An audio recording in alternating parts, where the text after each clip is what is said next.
अस्सलाम वालेकुम वरहमतुल्लाहि वबरकातुहू।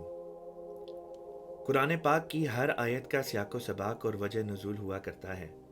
फिर बर्रफ़अहुल्लाहु इलैहि वाली आयत की वजह नुज़ूल और सियाक़ो सबाक़ क्या है? जी हाँ, ये वही मशहूर आयत है जिसके मुतल्लिक़ उलमा में आपस में इख्तलाफ है। बाज़ कहते हैं कि ये आयत साबित करती है कि ईसा अलैहिस्सलाम ज़िंदा आसमान पर उठा लिए गए, जबकि बाज़ के नज़दीक ये वफ़ात मसीह पर दलालत करती है।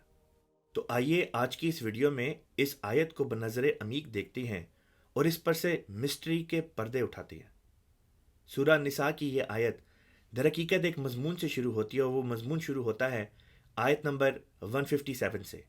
लेकिन इससे पहले कि हम इस आयत को लें, कुरान पाक का एक दावा है जिसका बयान यहाँ करना बहुत ज़रूरी मालूम होता है। कुरान पाक में हज़रत ईसा और उनकी वालदा का जिक्र जहाँ जहाँ किया गया है, उसकी एक ख़ास गर्ज उन एतराज़ात का रद्द पेश करना भी है जो इन दो बुजुर्ग हस्तियों पर यहूद और नसारा की तरफ से आयद किए गए थे। इस ज़िमन में अल्लाह तबारक व तआला कुरान पाक में फरमाता है, व मुताहिरुका मिनल्लज़ीना कफ़रू, यानी ए ईसा अलैहिस्सलाम, मैं तुझे उन तमाम एतराज़ात की ज़द से पाक और साफ़ कर दूंगा जो कुफ़ार की तरफ से तुझ पर आयद किए जाते हैं। कुरान पाक के ज़रिए से अल्लाह ताला ने ईसा अलैहिस्सलाम और उनकी वालदा पर लगने वाले तमाम तोहमात को दूर फरमा दिया। अब इस बुनियादी तारुफ के बाद सूरह अन-निसा की तरफ चलते हैं जो इस वक्त मौजूए गुफ्तगू है। सूरह अन-निसा की आयात 157 से 159 में यहूद की तरफ से ईसा अलैहिस्सलाम की वालदा और ईसा अलैहिस्सलाम पर लगाए जाने वाले 4 एतराज़ात का जिक्र है और इन्हीं आयात में उनका रद्द भी पेश किया गया है। पहला एतराज़ का जिक्र वबिकुफ्रिहिम व कौलिहिम अला मरियम बहतानन अज़ीमा के अल्फाज में किया गया, जिसमें हज़रत मरियम के किरदार पर यहूद की तरफ से घनौना हमला किया गया, जिसका बराह रास्त ताल्लुक़ हज़रत ईसा की ज़िंदगी की इब्तदा के साथ है। यहूद ईसा अलैहिस्सलाम की पैदाइश की बाबत ये इल्ज़ाम आयद करते थे कि नाउज़ुबिल्लाह आपकी वालदा पाक दामन ना थीं और आपकी पैदाइश यानी ज़िंदगी का आगाज़ नाजायज़ था, जो कि एक सच्चे नबी के शायान शान नहीं। बल्कि जूइश इंसाइक्लोपीडिया में तो यहाँ तक दर्ज है कि एक पैंथरा नामी रूमी सिपाही था जिसके साथ नाजायज़ ताल्लुकात के नतीजे में ईसा अलैहिस्सलाम की पैदाइश नाउज़ुबिल्लाह अमल में आई।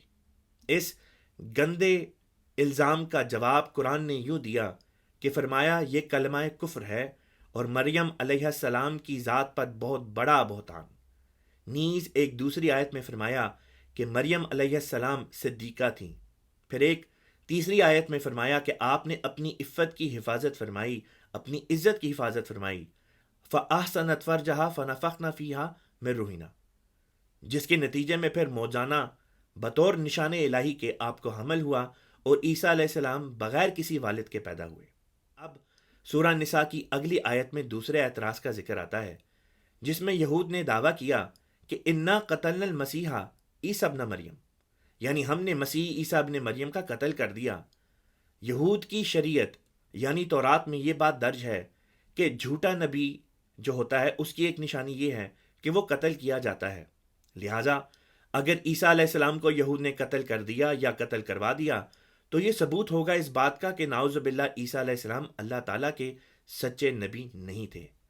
इस एतराज़ का जवाब अल्लाह ताला इसी आयत में आगे चलकर यूँ फरमाता है कि वमा क़तलूहु, यानी यहूद ये एतराज़ करते तो ज़रूर हैं कि उन्होंने ईसा अलैहिस्सलाम को कत्ल कर दिया, लेकिन मैं तुमको बताता हूँ कि वो ईसा अलैहिस्सलाम को हरगिज़ कत्ल करने में कामयाब ना हो सके। बाइबल में बेशुमार ऐसे दलाइल और कराइन मौजूद हैं जिनसे साबित किया जाता है कि ईसा अलैहिस्सलाम को कत्ल करने और कत्ल करवाने में यहूद बहरहाल कामयाब ना हो सके। अब लेते हैं इनके तीसरे एतराज़ को जो सूरह अन-निसा की इसी आयत में पेश किया गया है। यहूद के यहाँ एक नज़रिया ये पाया जाता है कि ईसा अलैहिस्सलाम को बज़रिया सलीब रूमियों के हाथों कत्ल करवाया गया था। लिहाजा इस बात का जिक्र मौजूदा बाइबल के नए अहद नामे में भी आता है और इस पर ईसाइयों का भी एतकाद है। इस एतराज़ की गर्ज भी दर हकीकत ईसा अलैहिस्सलाम की नबूवत को बातिल करार देना ही है। लिहाजा यहूद की शरीयत तौरात में लिखा है कि जो शख्स सलीब पर मारा जाए वो लानती मौत मरता है और खुदा की लानत के मातहत होता है। नीज़ ऐसा शख्स खुदा से दूर और शैतान के शिकंजे में होता है। बस ऐसा शख्स जो सलीब देकर मारा जाए कभी एक अच्छा इंसान और मुत्तकी इंसान नहीं हो सकता, चे जाए कि उसे खुदा का सच्चा नबी मान लिया जाए। लिहाजा اللہ تعالیٰ نے قرآن پاک میں سورہ نساء کی اسی آیت میں اس اعتراض کا رد یوں فرمایا کہ فرمایا وما صلبوہ، کہ وہ یعنی یہود عیسیٰ علیہ السلام کو بذریعہ صلیب بھی مار نہ سکے۔ بعض علماء یہاں یہ اعتراض کرتے ہیں کہ صلیب نہ دے سکے سے مراد صرف یہ ہے کہ صلیب پر نہ چڑھایا، حالانکہ یہ بات لفظ صلیب کے معنی کے بالکل خلاف ہے۔ لفظ صلیب دیے جانے میں صلیب پر مارا جانا شامل ہے۔ اگر کوئی شخص صلیب پر چڑھایا جائے لیکن مارا نہ جائے تو اسے یہ نہیں کہا جاتا کہ صلیب نہیں دیا گیا، کیونکہ صلیب کا جو مقصد تھا صلیب پر چڑھا کر قتل کرنا، وہ مقصد پورا نہ ہوا۔ یہ لفظ تو تب اطلاق پاتا ہے کہ اگر کسی کو صلیب پر چڑھایا جائے اور وہ اس کے نتیجے میں وفات پا جائے۔ پس وما صلبہ کے الفاظ صرف اس بات کا رد کرتے ہیں کہ عیسیٰ علیہ السلام نے صلیب پر وفات نہیں پائی، لیکن اس بات کا رد نہیں کرتے کہ یہود نے آپ کو صلیب پر چڑھوایا تو ضرور تھا تا وہ آپ کو اپنے زوم میں جھوٹا نبی ثابت کر سکے۔ اب آتا ہے چوتھا اور آخری اعتراض۔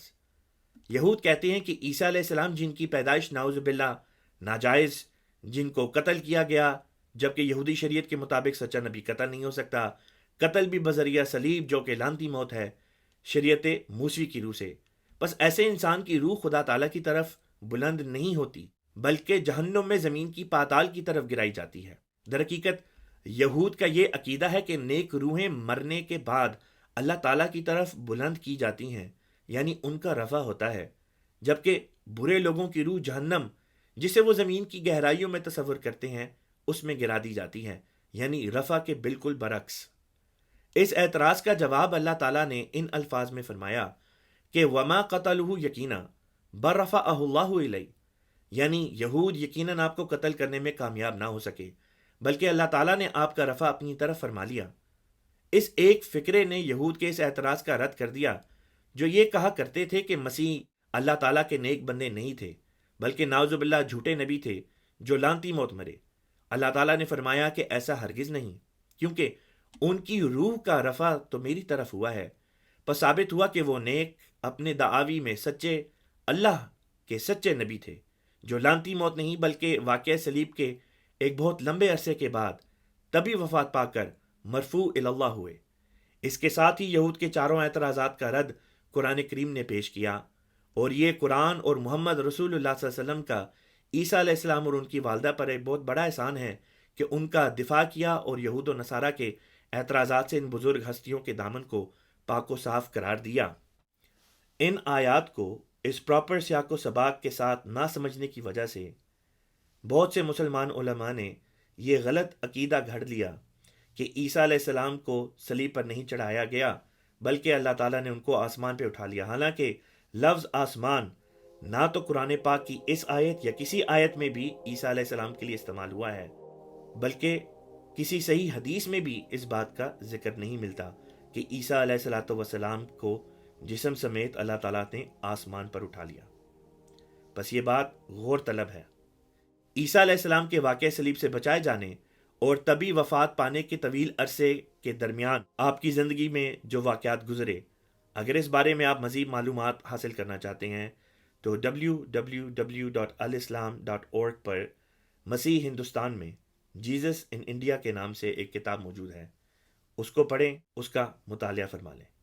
جزاکم اللہ تعالیٰ احسن الجزا۔ محمد الرسول اللہ